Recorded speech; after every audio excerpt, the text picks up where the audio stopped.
classic Eagles yesterday. Even with the win over the New York Giants at Lincoln Financial Field, the Birds still found the way to make our Christmas Day very stressful. But look, a win is a win, and today it's a Victory Tuesday here on Eagles Now. So if you're pumped up that Philadelphia has ended this 3-game losing streak, getting back on track with 2 games left in the regular season, I want you to hit that thumbs up icon and like the video. And coming up on today's show, are the Eagles turning the corner? A lot of thoughts and numbers behind that. Players still frustrated, which I don't think is a bad thing. And if you look on social media right now, Nick Sirianni is getting so much hate and so much negativity. I simply don't understand it. And I know I've been critical of him and his offense, lacking creativity, but I have to come to his defense. All of that coming up right now on Eagles Now, so kick it with us.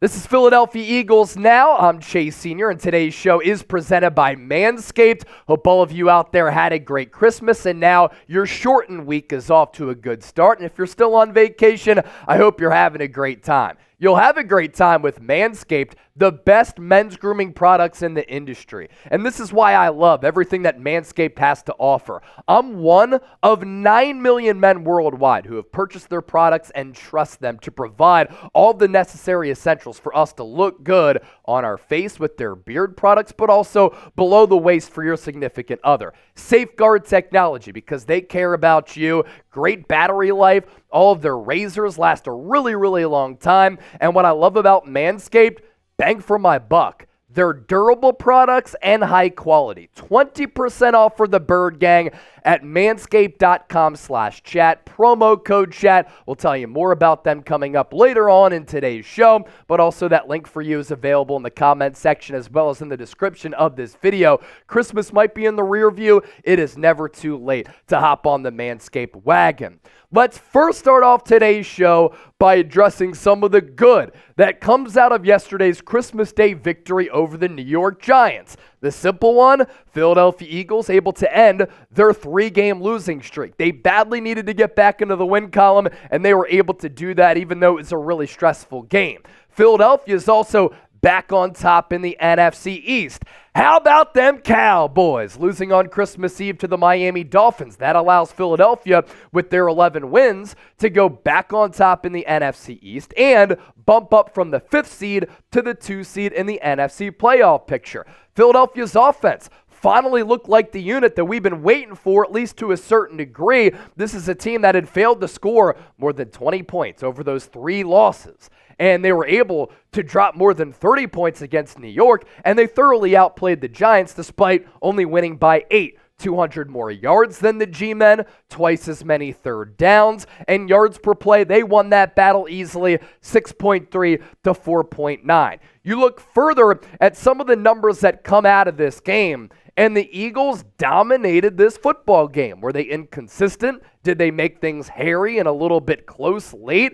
Did they have some defensive lapses, and was the offense a little bit up and down? For sure. But this is the first time that this Eagles offense had played this well in what, a month? Maybe 2 months? 465 total yards to 292 against the Giants. I understand New York is a bad football team, but the Eagles have been playing down to their level of competition, and in this game, they look like the far superior team finally. 295 passing yards to $186. They ran it a lot. A lot of people like that. 170 rushing yards to 106 for New York. Philadelphia, 8 of 15 on third downs. That's a really good percentage. And Matt Patricia's defense making improvements on third down for the last 2 weeks. 4 of 14 were the Giants on third down conversions. In Philadelphia, 74 plays to 59 for the Giants. Now, that's some of the good that comes out of this football game. There was also some bad. And the bad continues to be a theme for this particular football club in 2023.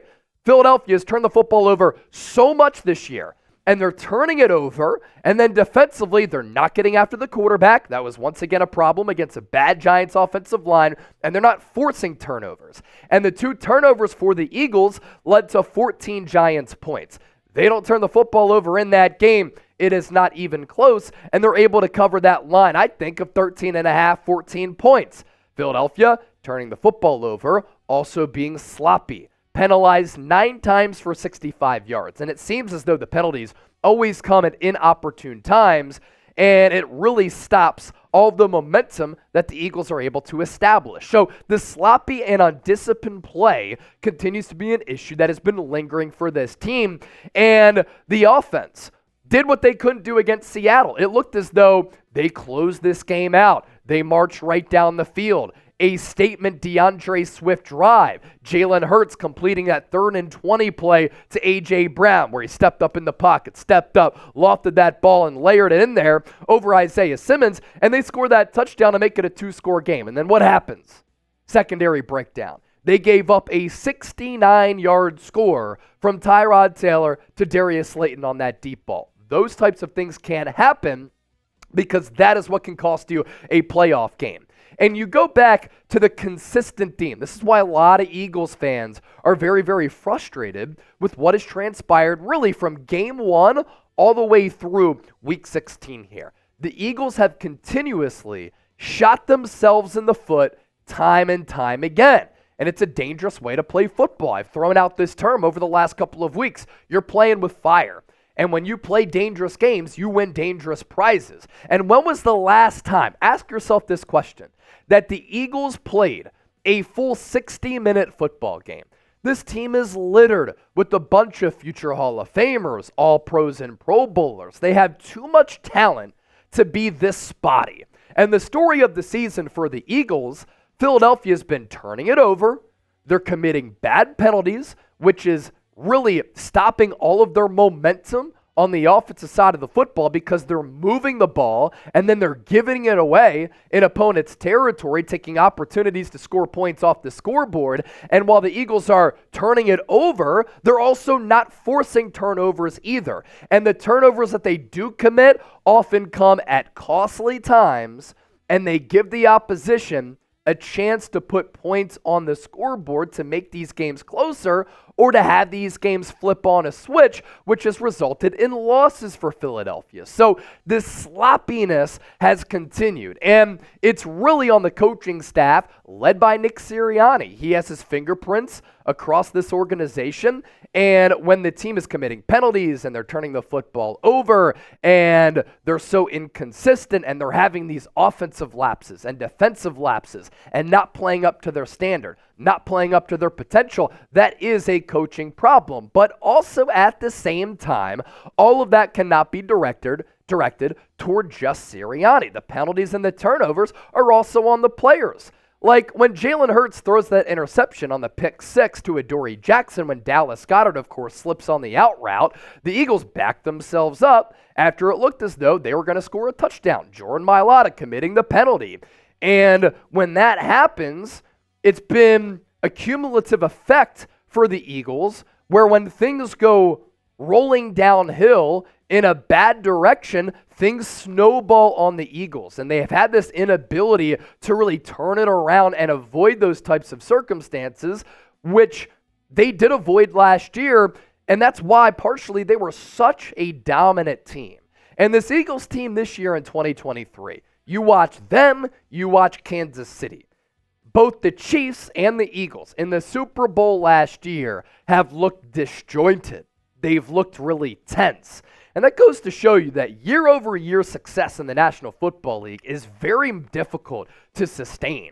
And it's been a roller coaster ride for the Chiefs. It's been a roller coaster ride for the Eagles. We've seen so many sideline disagreements, so many tense sideline arguments and conversations, all of these sideline spats. Last year, good vibes. Everybody's celebrating. The Eagles were taking their starters out at some point in the second half. Now they're playing these full, really intense 60-minute football games that are coming down to the wire, and everybody seems tense because they know that it doesn't feel right despite them having 11 wins, and they're not playing up to their level of potential here. In a way, you do like the intensity because Philadelphia is not satisfied with this lackluster play. On the other hand, though, the vibes have not been immaculate for the Eagles. The good news here, ladies and gentlemen, is that Philadelphia kind of turned a corner against the Giants, and there are now 2 more games to get the train back on the tracks against Arizona and against the Giants to get prepared for some January and hopefully some February football.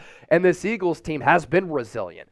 They've shown that they can be mentally tough, and they have all of this talent. And if they do put it together, and they can play a full 60-minute football game, and they can string together some consistency with some of the great moments that we've seen, and that translates to an entire game, this team can be dangerous in the NFC. More positive signs for Philadelphia.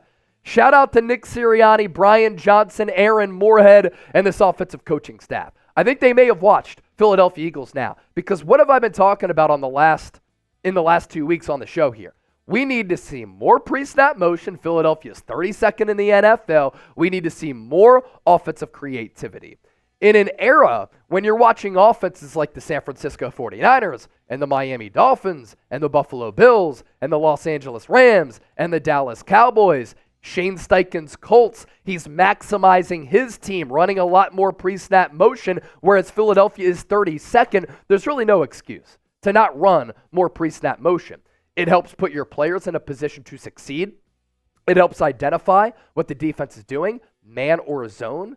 It makes the job for Jalen Hurts a little bit easier. And when you're creative, when you run pre-snap motion, you were able to confuse the defense a little bit. So seeing more of that yesterday on running plays and on throwing plays was a great sign for Philadelphia, because this has oddly been a Nick Sirianni philosophy that he doesn't really incorporate. We also saw a throw from under center and a play action ball. Jalen Hurts going into yesterday's game had made 1 throw when starting a play under center. The Eagles ran a play from under center, play action, in which Hurts threw a beautiful ball to Dallas Goedert. I want to see more. We continue to see strides from Matt Patricia's defense. They were solid once again. I get that the last 2 weeks they played against Drew Lock, Tommy DeVito, who got axed, and Tyrod Taylor, right? But you need to see improvements. You need to see strides. And the Eagles defense able to make some of those positive adjustments. That was a good thing. We've been calling for Quez Watkins to get benched. Sirianni was able to defend him last week during his press conference, but he sent a message, only played 1 snap. When Jalen Carter got called for a couple of penalties early in the game yesterday, barely played after that. There's a standard that the Eagles are trying to set here, and they're not going to accept this lackluster, poor effort, bad play, and dumb decisions. Not playing Quez, not playing Jalen Carter. I kind of agreed with it. More so here. I like the Eagles' balanced attack. They ran the football a ton. They had success running it, and they didn't go away from it. On that statement drive, DeAndre Swift was a big part of it. The Hurts 3rd and 20 throw, not many quarterbacks in the league can make that play, where he sensed the pocket break down, ducked the rusher, stepped up, threw on the move, and just made a beautiful throw to A.J. Brown along the sideline. And that really changed the momentum of the game. Keely Ringo, good once again. Congratulations to him for registering his first career interception. Good job by Shaq Leonard for picking up that football as he was celebrating the win and the pick to give that to Ringo so that he can keep it.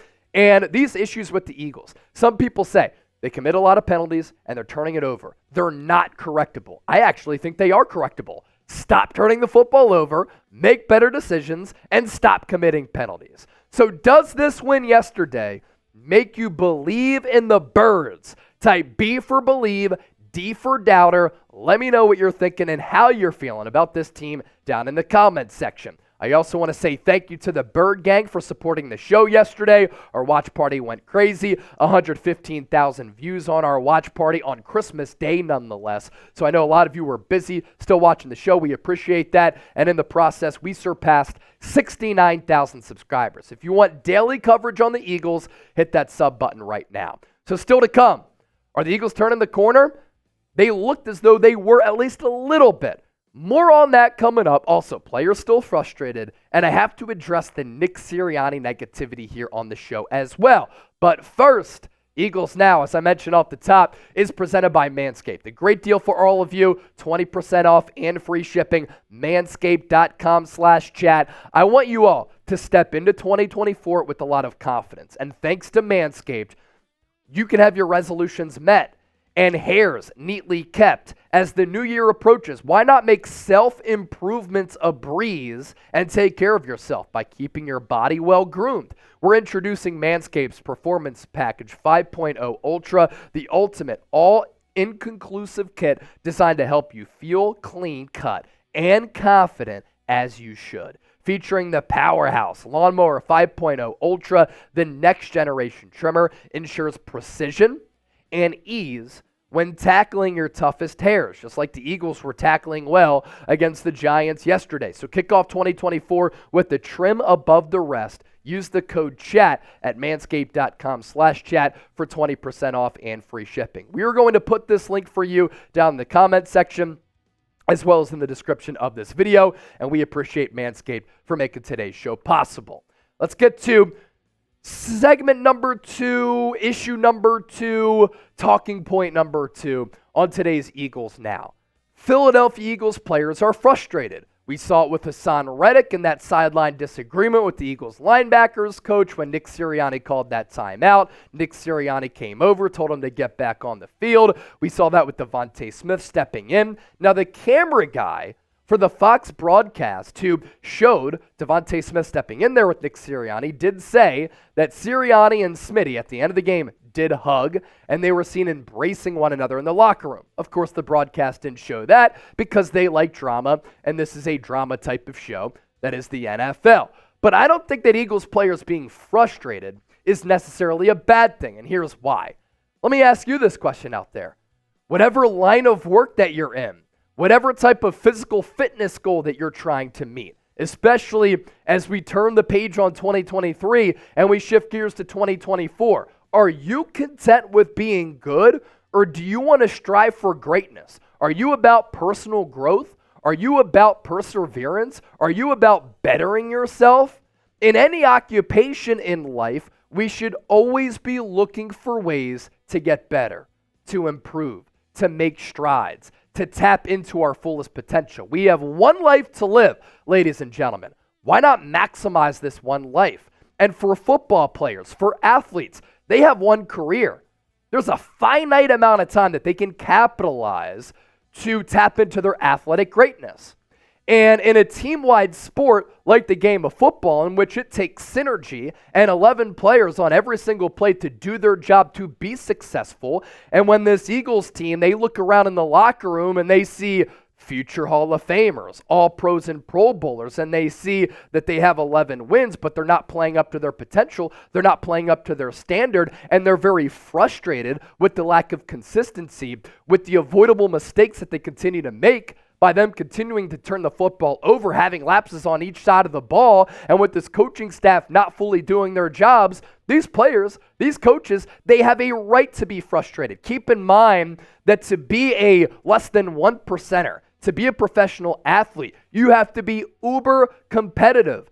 And in the intense midst of a game, in the heat of battle, there's a lot of emotions that go into trying to win a football game, to trying to execute every single play. So when the Eagles continue to make some of these dumb mistakes and they understand that they're shooting themselves in the foot, and the coaches see that, they know it, they feel it, and the players feel that, they see it, they know it, there are going to be frustrations that boil over on the sideline. Look at what the Kansas City Chiefs are doing right now. What's happening with the defending Super Bowl champions? Patrick Mahomes is damn near in tears because he's so frustrated. Andy Reid is kind of checking Travis Kelce on the sideline. Kelce is throwing his helmet on the sideline. Disagreements happen in the workplace. Disagreements happen on a football sideline. Disagreements happen in sports. Disagreements happen in every walk of life when the competitive juices are flowing, because that's what it requires to be great. So I'm not all that concerned with some of these sideline spats that we're seeing from Philadelphia. They know that they need to correct some of their issues. Now you look at what DeVonta Smith said after the game. 11 wins, we're not playing good football right now. As an offense, we're not where we want to be. I'm not satisfied. Yeah, we got 11 wins, but I'm not happy. It needs to be better for what I want to do, what everybody else in here wants to do, what we want to be. We're nowhere near that. So no, I'm not happy.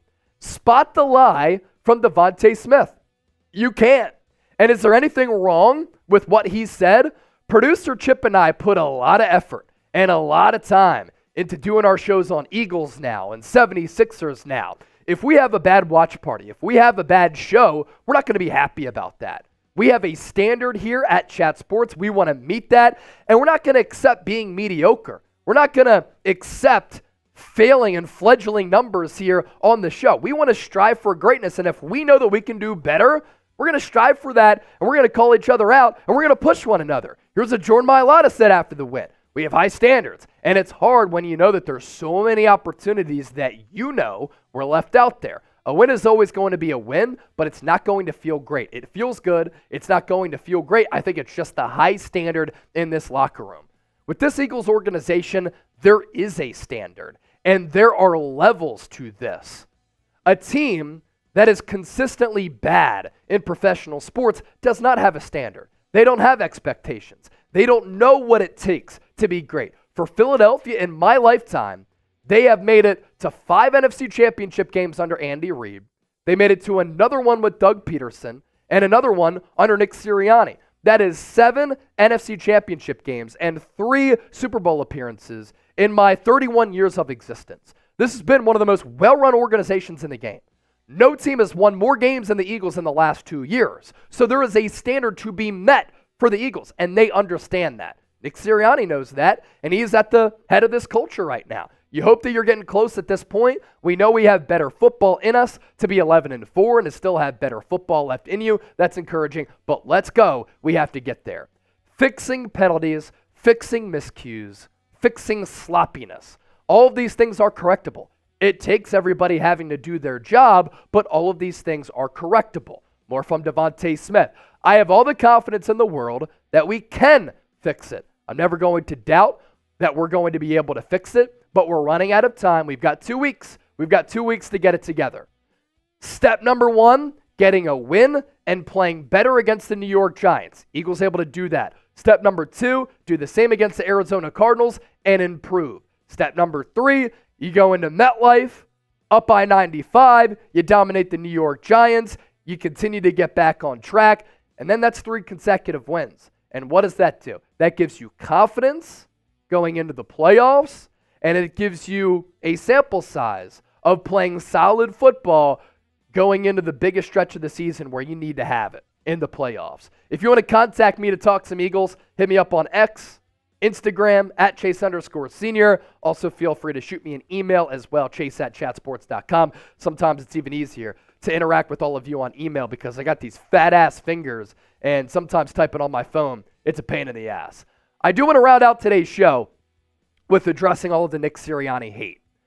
Philadelphia's passion makes it the best fan base in the world. Growing up in Westchester, in the Philadelphia area, going to Temple University, falling in love with the Philadelphia sports team at the ripe age of 4 by listening to Harry Callis and Merrill Reese and Howard Eskin as I fell asleep on some nights on WIP and listening to WIP in general. Philadelphia's passion from this fan base is what makes it Philadelphia. It's what makes it the most unique, most passionate, most knowledgeable fan base in the entire world. But sometimes that passion leads to us overreacting and having some outrageous opinions, like some people calling for Nick Sirianni to get fired. I'm going to steal this line from Aaron Rodgers. Sometimes we have to RELAX. Relax. And that's what we have to do right now. Think about what Nick Sirianni's been able to do with this football organization. Year 1 overcame a 2-5 start to make the playoffs in year 1 of a rebuild. Year 2, number 1 seed, home field advantage, a 14-3 record, a 10-point lead at halftime in the Super Bowl, and they should have won that damn Super Bowl. They lost it. I understand that Nick Sirianni played a role in that, but Super Bowl in year 2, playoffs in year 1 of a rebuild, and you know how hard it is to have success year after year in the NFL, especially coming off a Super Bowl defeat. How many times have we seen Super Bowl hangovers? All the time across the National Football League. And now you're looking at an Eagles organization that is 11-4 the year after making it to the Super Bowl. Has it been pretty? No. Has it been frustrating? For sure. But Nick Sirianni in his career is off to a terrific start. And what you want as a fan is to have a coach that's going to be able to be around for a really, really long time. Look at what John Harbaugh's been able to do with the Baltimore Ravens. He hasn't won a Super Bowl since 2012. In Philadelphia, would have been run out of town years ago. But now Baltimore's looking pretty damn good after dump trucking the San Francisco 49ers on Monday Night Football. Sirianni is 34-15. We dealt with Andy Reid for 14 years. Doug Peterson was only here from 2016 to 2020. That wasn't long enough. He got run out of town. You want a coach. You want stability. You want somebody to be here for a really long time. And to fuel this narrative that Nick Sirianni should get fired, again, RELAX. Relax. He can do a better job, but we can all do a better job. If you're still rocking with this, give me a real one. It's a real one roll call here on Eagles Now. Thanks for watching the show here today. For producer Chip, I am Chase. For the Bird Gang, we out. Peace.